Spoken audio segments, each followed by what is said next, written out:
Pemirsa, lagi-lagi pengantin baru istrinya kabur meninggalkan suami terjadi di Bogor, Jawa Barat.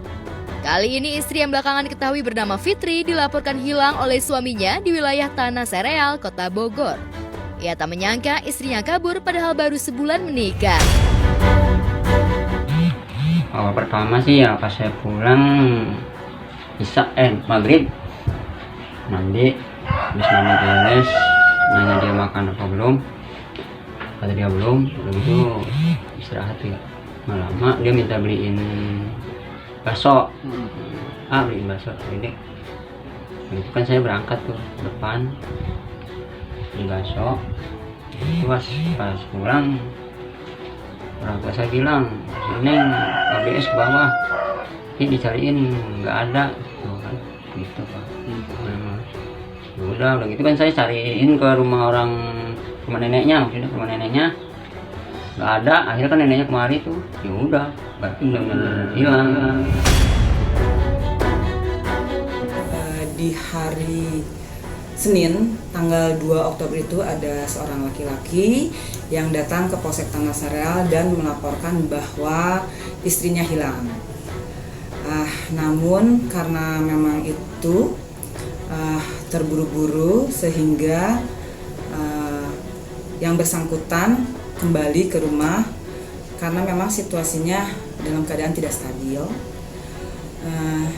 Dan dari hasil wawancara dengan pelapor yang mana itu suaminya menyatakan istrinya itu pada hari Minggu tanggal 1 di jam 19.41 dengan tanpa izin dia keluar rumah untuk membeli bakso yang tidak jauh dari rumahnya.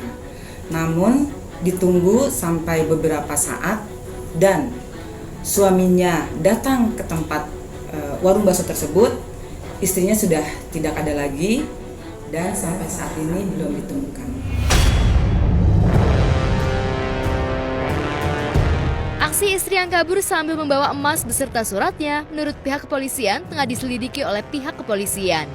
Sebab itulah dalam waktu dekat polisi akan mendatangi rumah Mustafa sebagai pelapor untuk melengkapi berkas-berkasnya. Pada media, Mustafa mengaku tetap menunggu istrinya pulang. Harapan saya sih biar cepat pulang lah, maksudnya biar kalau emang ada masalah ya selesaiin benar-benar. Jadi kasihan lah orang tua di sini, orang tua dia di sana. Setahu orang tua saya sih nggak bawa apa-apa. Ya. Ibaratnya kayak biasa aja gitu beli es ke warung. Jadi kan dia mau warung. Pakaiannya hitam, celana hijau ya, celana hijau, sandal hijau. Sebelumnya emang Nggak ada om, nggak apa-apa. Cuman saya sedih aja kok bisa-bisanya gitu baru nikah terus ninggalin suaminya. Padahal kan surga itu di telapak kaki suami ya gitu. Cuman kok nggak ada kabar gitu, dihubungin katanya saya dengar itu bunyi ringing gitu, tapi kok nggak diangkat gitu. Sebenarnya kalau misal memang dia nggak mau sama mempelai prianya, kenapa nggak ngomong terus terang, jangan kayak gini, kan kasihan suaminya gitu. Nggak tahu ini ya, saya sendiri juga kurang dari bener juga ya. Tapi kalau istri yang seperti ini sih saya bilang nggak bener banget sih.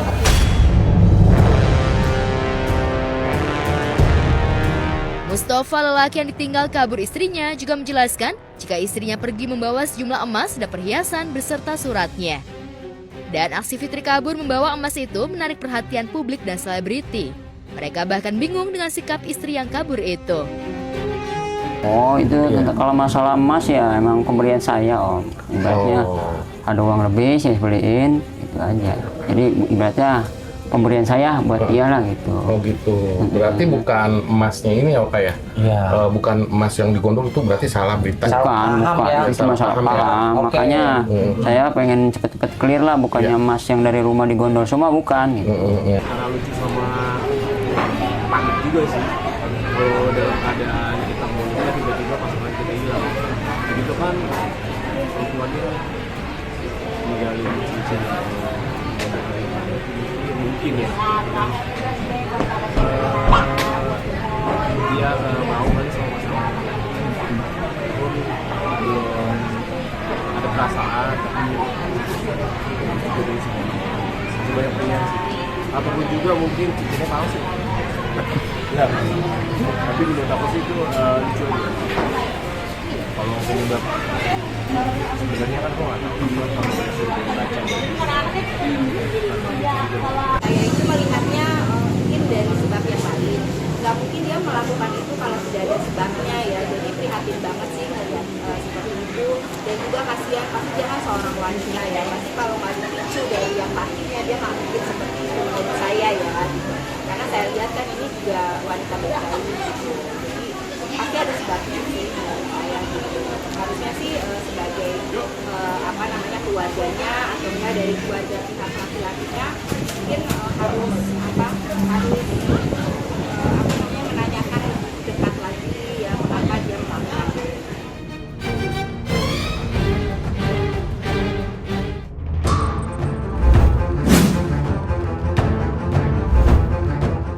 Sementara itu, dokter kecantikan Richard Lee kembali menarik perhatian publik.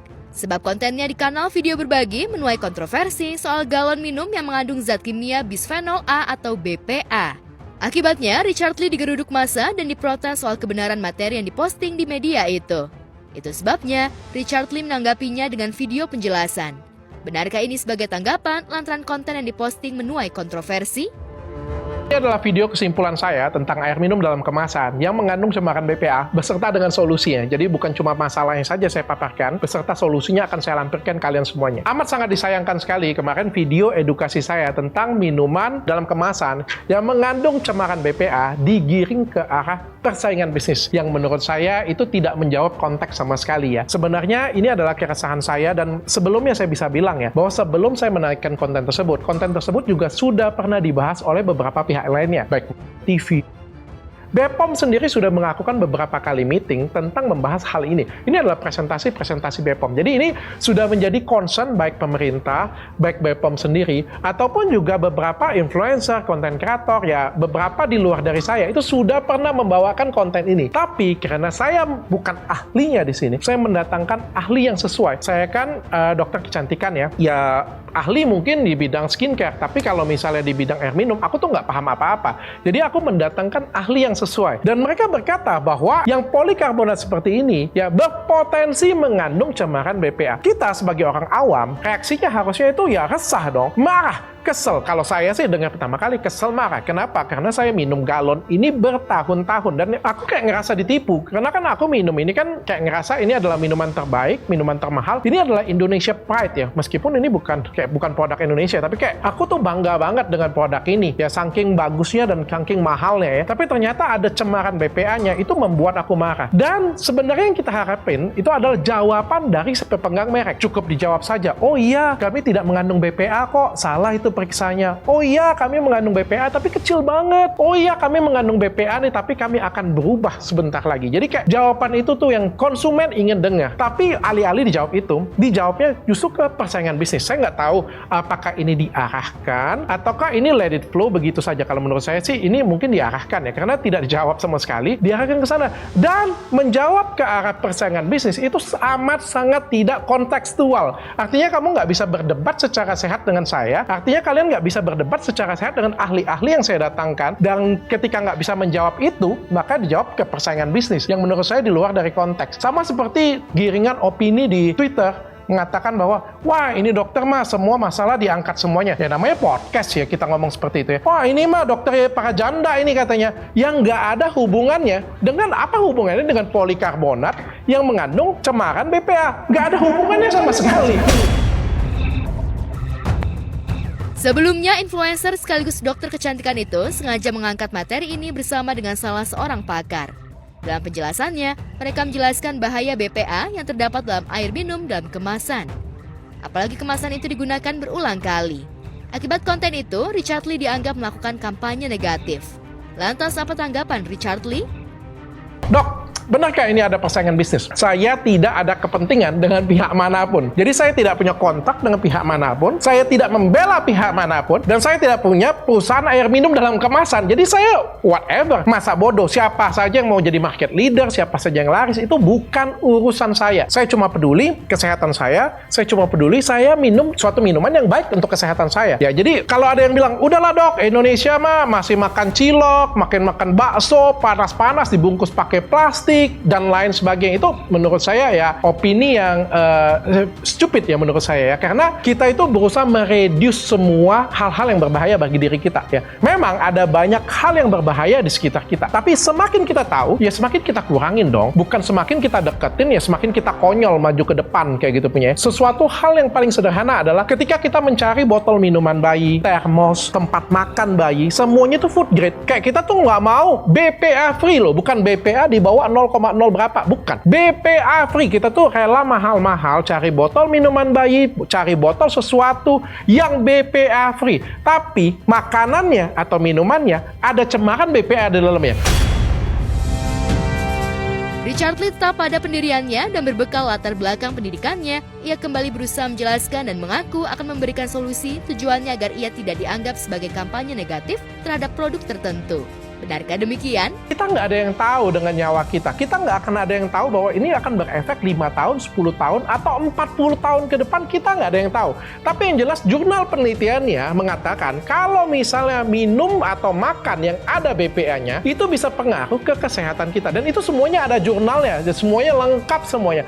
Bahkan beberapa aturan di luar negeri, baik FDA ataupun peraturan-peraturan di Eropa, itu sudah melarang adanya BPA pada kemasan dalam minuman, apalagi dalam makanan. Jadi ini udah kita nggak usah debat deh ke arah sana deh. Dan kita juga nggak ada yang tahu. Mungkin beberapa dari kita sudah mendapatkan efeknya, tapi kayak kita tuh nggak sadar bahwa ini adalah efek dari cemaran BPA yang kita konsumsi. Kan kita nggak sadar. Dan kalau kita tahu, kenapa nggak kita hindarin? Kenapa harus kita deketin? Dan kenapa kita harus konsumsi terus-menerus? Dok!